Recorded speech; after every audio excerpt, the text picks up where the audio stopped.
So, hi Earthlings, hope you're well. I always start my lectures at my university by saying hello to the Earthlings out there. So we had a Vegan Information Day yesterday, and this is a Vegan Information Project event every week in Temple Bar Square, very famous part of Dublin, right in the middle of the city. We have a double gazebo, which means 6 meters by 3 meters of outreach space, and so we do vegan information outreach from 10 in the morning till 6 at night. And I just thought I might go through a couple of things that happened on the day, just to give you some idea. Particularly relevant in the sense that we're still getting some indication from some people that veganism is a scare word. We're not finding that at all. In fact, if you've seen any of our video diaries, and I'll put the link to all the ones that we've done so far from this year below, along with Vigo, Vegan Information, Vegan Education on the Go, we did over 50 video diaries for last year, but as you'll see, people are not scared of us. They're not scared of the word, even though we've got very big vegan banners all over the place. And so this idea that veganism is a scare word, and this idea that it's too early for veganism, that we're in a pre-vegan phase, is rubbish in my view. So what did happen on the day? We give out Violife plant-based cheese samples, and they're always popular, and we were giving out the pizza one and the smoked one yesterday. The smoked one was very popular. And we've also got a restaurant guide for all the vegan friendly restaurants and cafes in the area, which is really popular.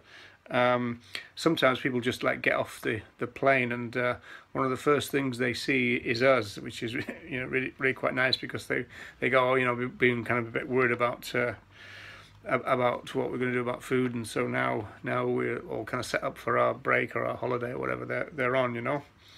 So we saw a mother from the United States who was a vegan, and said that her 3 children were vegan at home.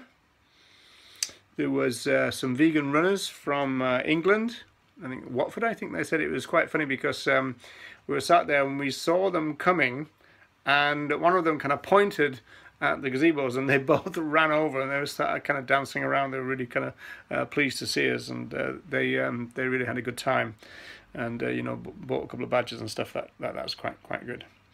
We met a vegetarian, and he said something that in all my years of experience I'd never heard before.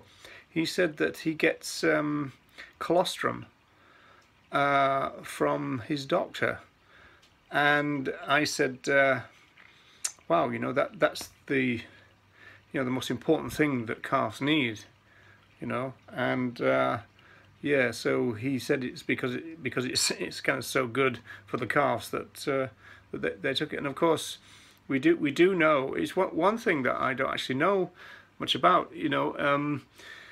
We do know that calves are separated really early, sometimes immediately at birth, and so in terms of the colostrum, what happens is it just gets stirred into the milk, or does it get separated out and sent to doctors? It's something that I hadn't really thought about before. It was quite interesting when that one came up, and you just thought, wow, a person on someone else's colostrum, the most important bit of food that they would ever have if they were given the chance.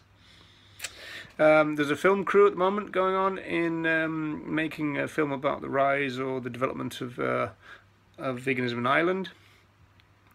Their title is not great at the moment, so hopefully we'll change that. And we've been lucky that we've been able to convince them that veganism is not a diet. They will seem to be under that false assumption, so we've put them right on that and stressed the ethics. And so their camera person came down and filmed the event yesterday. So that was good. That'll be included in the documentary, hopefully. Oh yeah, there was early on there was a guy who came up from Europe, and he saw one of the badges which mentioned the Animal Liberation Front, and he was saying, "Oh, are they kind of still going?" And I was saying, "Well, there's not a great deal going on compared with, as it were." And it turned out that he was like a 1990s kind of punk ALF supporter, if not kind of hinted that he might have been an activist, and so he's really keen on talking about that, and now he's a teacher, which is quite interesting. We have something we call the tea station at the gazebos, which is a cafe area. So it's a table with like a pump pot or like a flask type thing, and we give out free teas, herbal teas or black tea with plant milk and sweetened with maple syrup if people require that, and sometimes free fair trade coffee we might give. And one of our staff members from yesterday had an hour-long conversation with someone about veganism. We find that the tea station is a very useful thing because I describe people as vegan curious nowadays, and it turns out that when you do sit them down, especially with a cup of tea, that they can kind of relax and they can kind of ask all the questions. Everybody seems to have some questions for vegans now, and of course it can be as basic as protein and all that. But we get a lot of really kind of interesting questions because we get a lot of people who are thinking about veganism. It's interesting actually, because if you think about the recidivism that goes on. It's the non-ethical vegans that tend to kind of, as it were, fall off the bandwagon, but the research suggests that they regret doing that and they would like to get back. So not only have we had a rise in vegans lately, even the people who have stopped being vegan want to be vegan again. And so again, it's going to be a question of when the time is right, and they're going to make their own incremental steps. Nothing we can do about that. We can just encourage them, and we can tell them that our position is vegan, and that's where we want them to end up.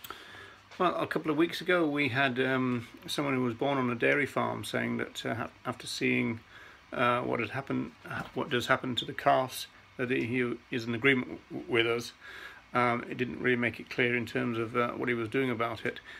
Yesterday, however, there was a fishmonger who said that they were very kind of guilty about what they did, but they didn't kind of see what they could do, but they kind of saw the point. I think the that's the kind of the strength, I think, of maintaining the ethical stance, in the sense that you can plant that seed, and then people reflect on it in terms of what they're doing.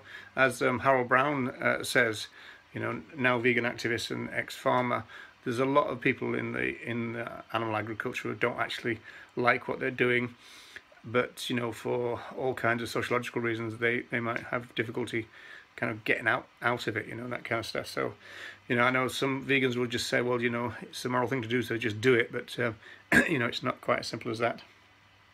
There was another ex-farmer came up. I think he said that his brother was still a dairy farmer, and he was given the old usual thing about being concerned about the plight of cows if everybody went vegan overnight. That kind of unlikely kind of scenario that we get put on us every now and then. It amuses me really, because it's almost like people trot up to us and they kind of go, look, we're a bunch of speciesists. We've created all kinds of trouble. We've created all kinds of mayhem in the environment with other animals and human health. What are you going to do about it? It really kind of amuses me, the fact that it's almost like we've created a problem, you vegans sort it out, kind of thing. Essentially we're being asked to clear up a mess that we didn't make. That's one of the bases of quite a lot of the questions we get, which is, what are you going to do about, the problem that I've caused? It's really kind of quite interesting in that sense. This guy also made a really disingenuous point. He was talking about how cows who were domesticated, or in David Nybert's sense domesticated, were much better off than free living beings, and they had a real bad time. You know, they lose a lot of their babies and everything else. Turned out actually that he wasn't really talking about generally free living beings. He was talking about the fact that he once knew of some kind of dairy herd who had just been released and to fend for themselves, and then they kind of didn't cope too well.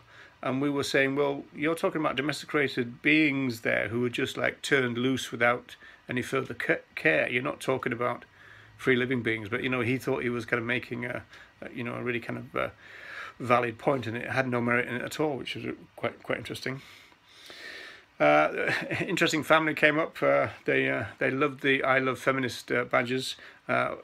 Obviously, VIP is a pro-intersectional group, so we have feminist-inspired things, anti-racist things, anti-fascist material on the stall as well. There's a bit of chat during the day about how bad the International Human Rights Conference in Luxembourg was. Unfortunately, now kind of the preserve, it seems, of the reducitarians, so that's a real problem. So there's a bit of chat about that because some of the Irish activists went over that.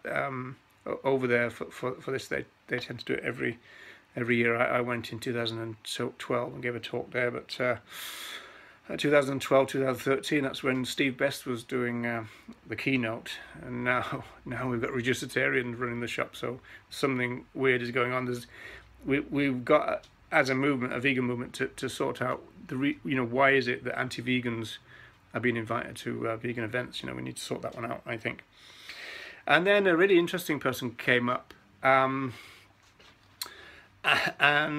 ironically had a copy of Leonard's book and said that her friend had bought 16 copies to take back to the States.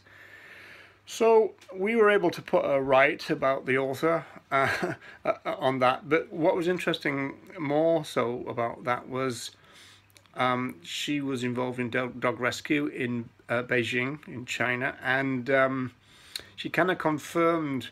I said that there is a new chapter in a book that's just coming out, edited by David Nybert, and which kind of says that most Chinese people have never tasted dog meat and are also kind of fairly opposed to it, and it's probably kind of limited to certain kind of provinces and stuff like that. And she was kind of like sympathetic to that idea, although she did say that you can also get it a bit more widespread than that, in the sense that it can be a bit kind of undercover. Do you want to buy a postcard type idea?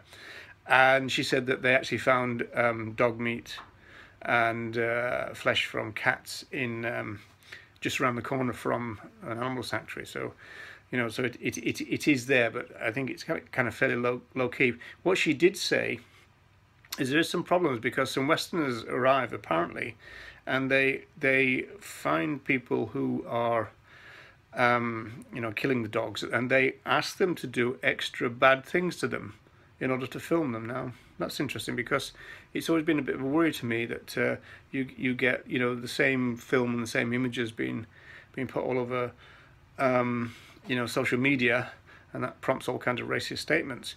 And according to this person who lives in China, they're saying that it's kind of like a bit of a setup, really, a bit of a stage thing. And she thought that there was no real evidence that some of the most nasty things that we see is very prevalent or is repeated nowadays. These are kind of like old images that are just kind of like recycled, if you like. So I thought that was quite interesting. That's really kind of like a bit of a rundown of some of the highlights of our Vegan Information Day yesterday. Thought you might be interested. I hope you are. And yeah, see you again next time. Bye for now, Earthlings.